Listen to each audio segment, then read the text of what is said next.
The 24th of June 2021.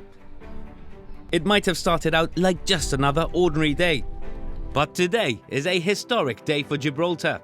Today our community finds itself at an important crossroads. Before 7 this morning, civil servants had already done all the preparatory work ahead of the referendum that will decide if Gibraltar will be changing its abortion laws. Just before 8, voting boxes were taken to the 15 designated voting stations across Gibraltar, where they were duly inspected in the presence of witnesses before they were sealed, ahead of stations opening their doors to voters promptly at 9 in the morning.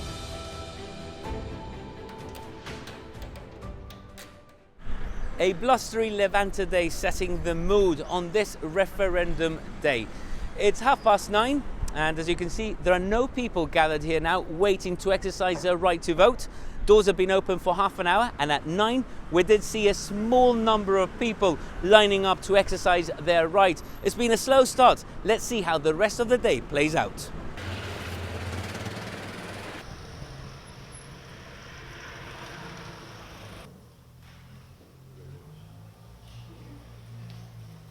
I think females in Gibraltar need to make up their own decision and not be led by other people.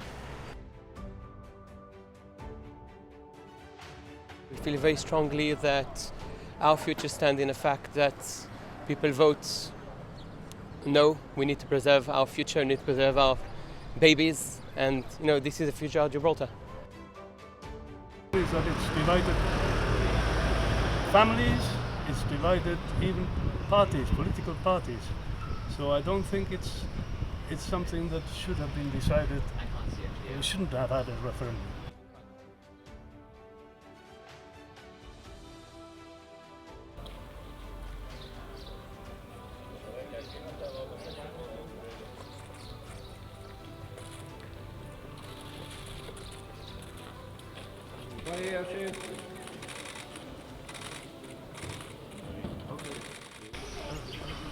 It's a pleasure to see Gibraltar going out to the polls again, as usual, in peace, having heard all of the arguments from all of the sides that had something to say in this important, this seminal referendum on women's reproductive rights. Today, I expect, will be a day just like every time Gibraltar goes to the polls, where people will express their views peacefully and by marking that option on the ballot paper they believe is the best for the future of our community.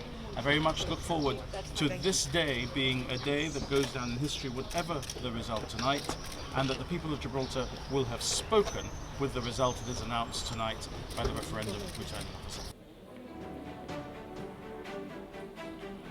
I don't agree with the referendum. I would have preferred it to have gone through Parliament completely.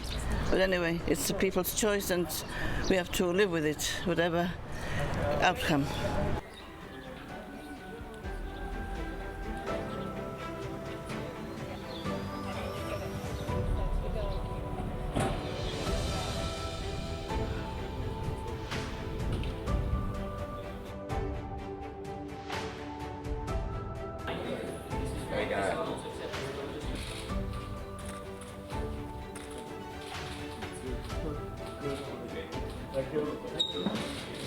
We've got an issue on which at least two people feel strongly.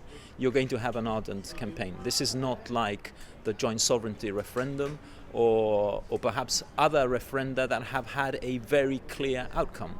This is a campaign on an issue which has been emotional and divisive. You've got different opinions among friends and family of a very divisive nature.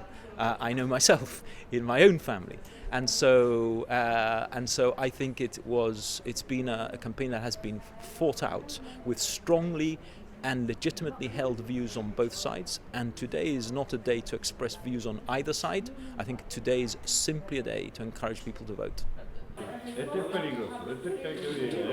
Something I think that had to be done, yeah. But the same as said, like the bishop said, I mean, why this and not the other things have been taken to the stage of referendum, no? I think everything should have been. I vote for no, because I am not for abortion, you know. You have to prevent. Once it's there, it's a life which you have to keep.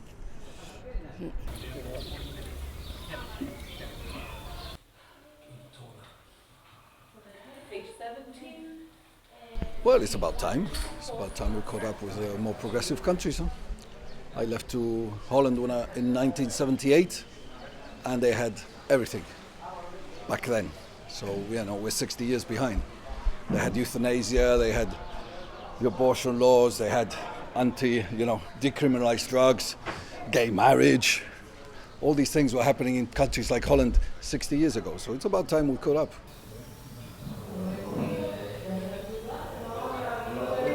The first walls made possible a revolution in human society. They afforded safety for the people who lived within those walls, allowing them to focus their energies on shaping and evolving their societies. Today, Gibraltar's ancient city walls, they're witnessing history in the making. Voters today are deciding on whether to allow changes to the laws that regulate abortion here in Gibraltar. It's been a slow morning though. At 12 noon, we still haven't seen those queues and waiting that we're used to. 13% of the voting public have so far cast their vote.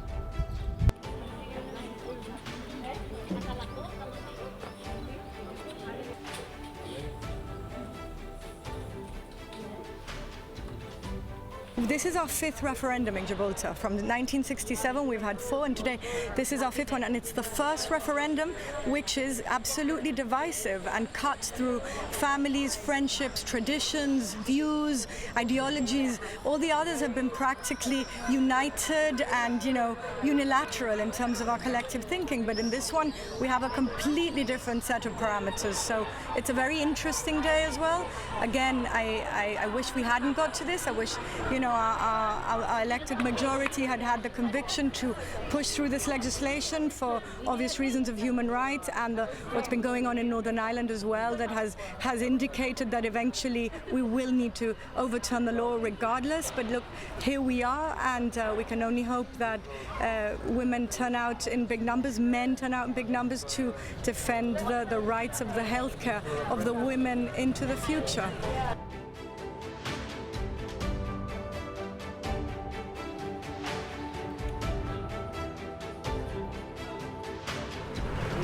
So, Kev, how's it gone this morning? Well, Ruiz, it's been a bit of a slow morning, to be honest. We visited a number of stations across Gibraltar, and we haven't really seen any of those queues, waiting times that we're used to seeing at general elections, at referendum. There's still about 8 hours to go, though, isn't there? And usually there's a bit of a surge when people finish work. So I'm going to head over to see the Deputy Chief Minister cast his vote. And of course, I'm going to be there when the boxes are locked at 10 o'clock tonight. So we'll catch up with each other a bit later on. First, the Governor did his rounds, visiting a number of voting stations. Sir David Steele spoke to officials and civil servants to find out how the referendum was progressing. I was able to catch up with him to ask him what he thought.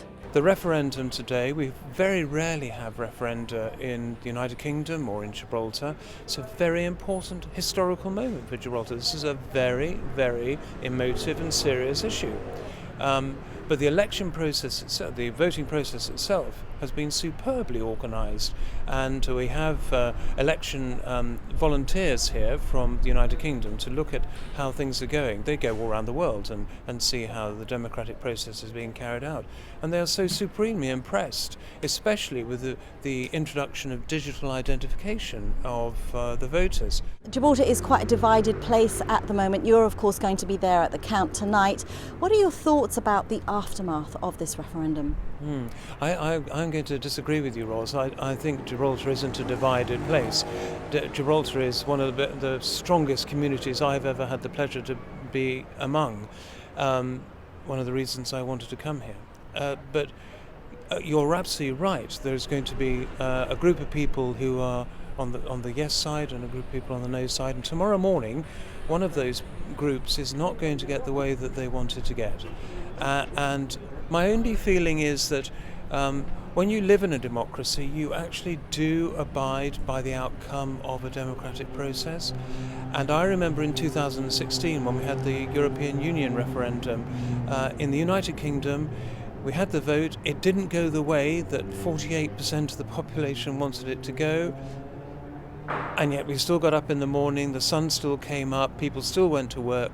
There were no demonstrations, problems or confrontation. People accepted the democratically elected way of doing things, and we got on with life. I am pretty sure that that will happen tomorrow in Gibraltar. I'm certain it'll happen tomorrow in Gibraltar. There will be some upset people because this is such a very important matter. And rightly gone to referendum. But at the same time, I think the Gibraltarian people will get up tomorrow morning, whether they've won or lost on their vote, and they'll accept the outcome. Thank you. We believe that women have the right to choose for their own bodies. We don't have any say in what someone else does with their bodies. Yeah. It's a personal choice between a woman and her doctor, and that's how it should be. Yeah. To trust healthcare professionals and pro-choice is pro-woman, really. I agree with a woman's right to choose whether or not to become pregnant, but I don't agree with anyone's choice to kill another human being. I'm voting yes today, 100%. Can you tell me why? Women deserve bodily autonomy. I don't think, especially as men, we have the right to tell them what to do. I'm not pro-abortion, but I believe that everyone should have the choice to do anything they want to do. I've never been in that situation, and I hope I'd never find myself in that situation. But if someone found themselves in that situation, I would hope that they would have the support and the choice to do what they believe is best for them and for their future. So I'm here supporting the Yes campaign. I'm not allowed to vote. I haven't been in Gibraltar long enough, but this is an issue that I feel very passionately about. So I have been helping in whatever ways that I can, including helping out today at the polling stations. And for one first-time voter, it was a rite of passage. Honestly, it feels quite empowering. I mean, I think for a vote like this, which is quite substantial and affects quite many people, I pushed for the vote to go down to the age of 16 because I feel that people at the age of 16 should have the right to vote. I mean, we're doing the GCSEs at the age 16, so I thought it was good to be able to have 16-year-olds the right to vote, especially in this referendum, which affects a lot of people, male and women, both alike. Well done, congratulations. It was a pretty special moment to see both campaign supporters cheer on the young voter. The Liberal Party leader arrived to cast his yes vote and stood firmly by the government's decision to call the referendum. I think what we have to understand is that the present position is unfair and unsustainable. I mean, my view is that the women of Gibraltar who want to have an abortion are entitled to have such an abortion in Gibraltar, in a controlled environment and under very specific circumstances in a way which is safe for them. And the present position where women are forced to go to Spain or go to the United Kingdom or go elsewhere is simply not fair and not sustainable. I think we need to understand that matters of this nature are generally controversial wherever they may happen, not only here in Gibraltar. And we took the view that this was an issue where people should have a say. There are strongly held views on all sides of Parliament and even within different political parties. So, but we felt on balance that it was better for people to have a say, and that is the democratic exercise that is happening today.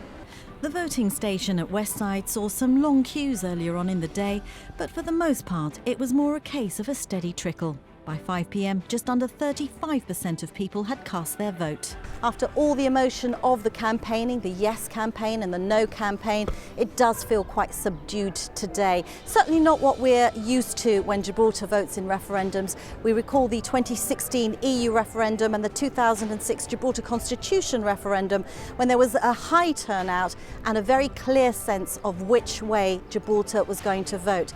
Today, we're not getting that sense at all. You really don't know whether it's going to be yes or no.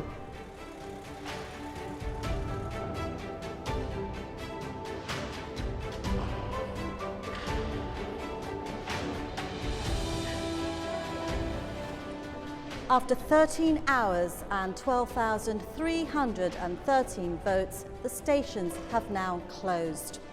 All 15 boxes have been sealed and they will now head up to the Gibraltar University for the count along with the postal votes.